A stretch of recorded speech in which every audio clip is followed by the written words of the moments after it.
ang yawa, nakalimtan ako. Nga una na akong tuyo, yun nga rin.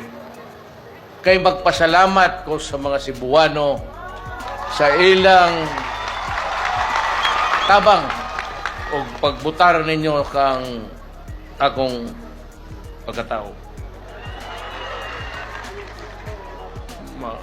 Sige mo masayop, nagkaguliyang na noong tagsamot.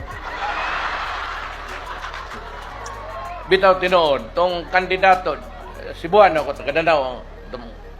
Pero, wala naman kumupuyo diya. Kung napatong balay nga among gipuyan. Actually, kung na ako'y kwartang gamay, magpalit ko balay, diya po siguro sa Danao.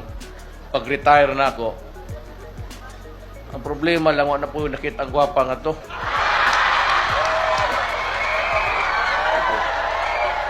Di, ang tinuod, way agig bugal-bugal og binastos.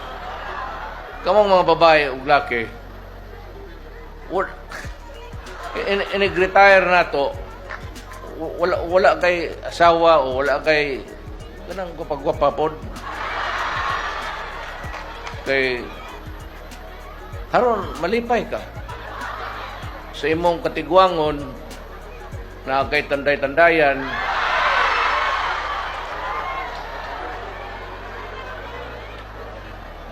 Diya sa Danao. Sige rin, ako yung nakita ang mga prospect na rin. Bitaw. Ni Andapita nga rin. Hindi lang ako itudlo. Tanawang ko lang. Sundi lang akong mata.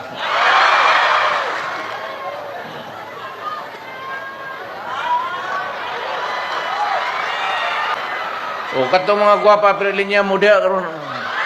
Muambak na lang ko. Di na kumagay hagdanan. O kaning mga gwapa, adto nga to, house and lot.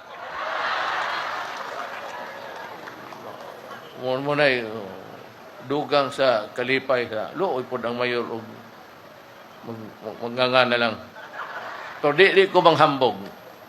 Basta ako, ma'am, kamo dito, pwede pa kong magkapalipay. Tinood lang. Way hambog. Masiksuayan ron. Unay mo ka sa, binuang.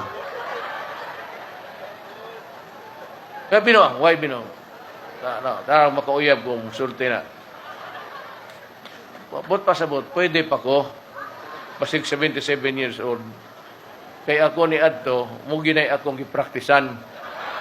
Kapag abot na ko katigwang, hindi ko pa sa uban maglaylay, luy-luy na. Ginanta mo, siswayan na to.